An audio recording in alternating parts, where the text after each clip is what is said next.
चढ़ा लेता हूँ। नहीं दोगी तो सरकार बनना रुक नहीं जाएगी। मैम, वोट देना मेरा अधिकार है। मैं एक भारतीय नागरिक हूँ और मेरा ये हक बनता है कि मैं इस वोट देने जरूर जाऊँ। तो मैं कल वोट देने जरूर जाऊँगी। तुम जाओ और अपने अधिकारों का पालन करो, परंतु मैं नहीं जाऊँगी। मैम, मतदान करना भी तो जरूरी है। मतदान करना तो जरूरी है, लेकिन तुम भी ये बात जानती हो कि हम अपना काम छोड़कर मतदान करने नहीं जा सकते। मैम, मतदान करना ही नहीं, मतदान देना भी जरूरी है। क्यों भाई लोगों? तुम जानती हो, एक बात बताओ तुम ही, जब सरकार हमारे बारे में नहीं सोचती तो हम सरकार के बारे में क्यों सोचें? मैम, फायदे नुकसान के बारे में क्यों सोचती हैं? आपके एक वोट से अच्छी सरकार चुनी जा सकती है। शायद तुम ये बात भूल रही हो कि सरकार देश नहीं चलाती, हम जैसे बिजनेसमैन देश चलाते हैं। ना ना मैडम, ये आपकी गलतफहमी होगी। फिर आजकल आप नहीं सोच सकती हैं कि सरकार हमारे बारे में कितना कुछ सोच रही है। तो मेरा ये कहना है कि आपको भी वोट देने कल चलना चाहिए। ठीक है, मुझे भी लगता है कि मुझे कल वोट देने जाना चाहिए। लेकिन एक बात बताओ, यहाँ भी इतनी सारी पार्टियाँ हैं, मुझे समझ में नहीं आता कि किस पार्टी को वोट देना चाहिए। विवेक से चुनिए और सही को चुनिए। सुनो, सभी को चुनो, सही को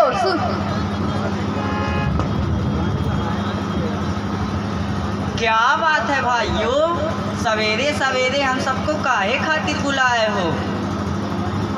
नमस्कार भाइयों, पहले तो मेरा आपसे निवेदन है कि आप सभी पेड़ की छांव के नीचे बैठ जाइए। और सुनिए, बीएलओ साहब जो हैं वो सीधा चुनाव आयोग से हम सबके पास आए हैं, तो वो जो है हमें मैं क्या समझाऊं साहब? आप समझाओ। ये तो अच्छी बात है, आप हमें समझाते हैं।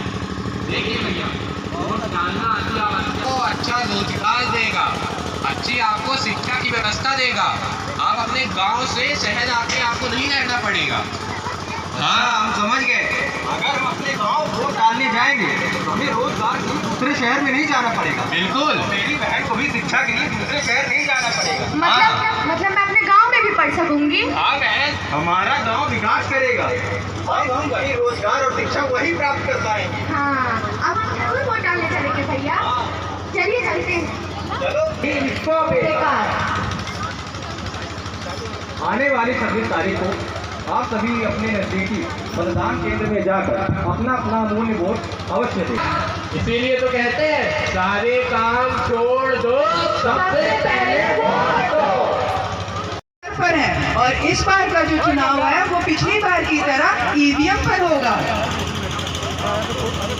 अच्छा, तो ये बात है।